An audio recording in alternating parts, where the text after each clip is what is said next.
Hopefully যে আমরা team হিসাবে ভালো কামব্যাক করতে পারবো। গতকালকেও সেম উইকেটেই খেলা হয়েছে, আজকেও সেম উইকেটেই খেলা হয়েছে।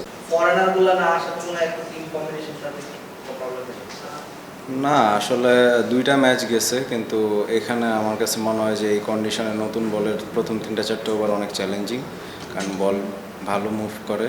তো সেক্ষেত্রে হয়তো সবাই এক্সপেরিমেন্ট বা সবাই ইমপ্লিমেন্ট করতে পারে না আসলে, কিন্তু হোপফুলি যে তারা অনেক ভালো কামব্যাক করবে।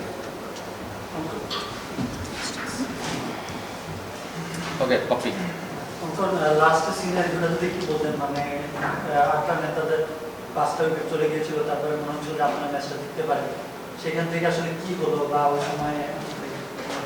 না আমার কাছে মনে হয় যে যে উইকেট বা যে কন্ডিশন ছিল নতুন ব্যাটসম্যানের জন্য অবশ্যই ইজি ছিল না। তো আমাদের সবসময় বিলিভ ছিল যে যদি আমরা ওরা একটা ভালো পার্টনারশিপ করার পরেও যদি আমরা ভালো ব্রেক থ্রু আনতে পারি, অবশ্যই খেলা কামব্যাক করতে পারবো।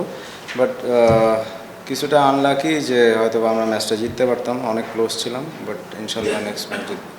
লাস্ট ওভারটা যখন স্টার্ট হলো তখন তো নিশ্চয়ই বিলিভ ছিল যে আপনারাই জিতবেন, মানে? না অবশ্যই, কারণ ফার্স্ট অফ অল হচ্ছে আমরা হচ্ছে ওভার রেটে কিছুটা পিছিয়ে ছিলাম, তার জন্য হচ্ছে পেনাল্টি হয়েছিল যে আমরা আরেকটা এক্সট্রা ফিল্ডের ভিতরে আনতে হয়েছে। তো সেক্ষেত্রে বলারের জন্য চ্যালেঞ্জিং ছিল, ডিউ ছিল, বাট আমরা অবশ্যই অনেক বিলিভ করতেছিলাম যে আমরা জিততে পারবো, বাট হয়তো বা জাস্ট করতে পারিনি আর কি। জুবি প্রথম ম্যাচেও বারবার 3 উইকেট, আজকেও 3 উইকেট, এটা কতটা ডিফিকাল্ট এই সিচুয়েশন থেকে আবার রিকভার?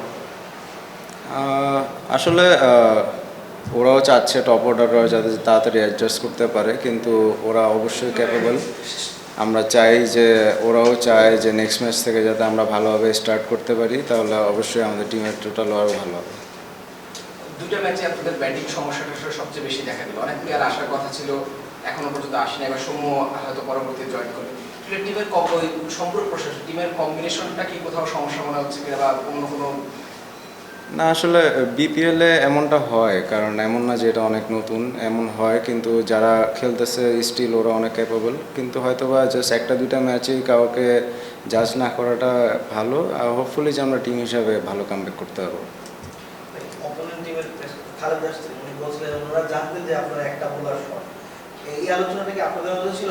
মানে এত ভালোভাবে টিম সাজানোর পর একটা বোলার শট কেন? না একটা বোলার শট বলতে আমাদের লেফট আর্ম স্পিনার ছিল, তো ওদের অনেকগুলো লেফটি ব্যাটসম্যান হওয়াতে হয়তো বা সে বলটা করতে পারেনি মিডল ওভার্সে, তার জন্য আসলে শর্ট, তাছাড়া ওই অন্য কারণে শর্ট না কোনো। বাজার ব্যাটিং জন্য তো ভালো ছিল উইকেটটা, মানে যেটা দেখা যায় সিলেটের উইকেটে, কিন্তু আপনার অ্যাপ্রোচ যেমন মিরাজকেও দেখলেন স্ট্রাগল করলো, আপনাদেরও স্ট্রাইক রেটটা ছিল, যদি ইমন ভালো করেছে আসলে লো স্কোরিং ম্যাচ এবং সেখানেও এমন স্ট্রাগল করতে হচ্ছে, রিজনটা কি হতে পারে?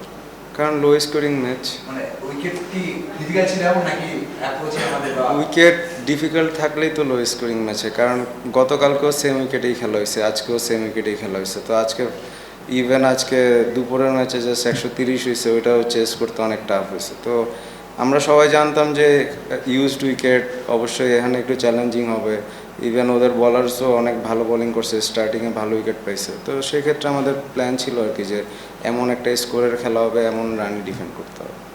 ওকে, done. Thank you very much. Thank you ভাই।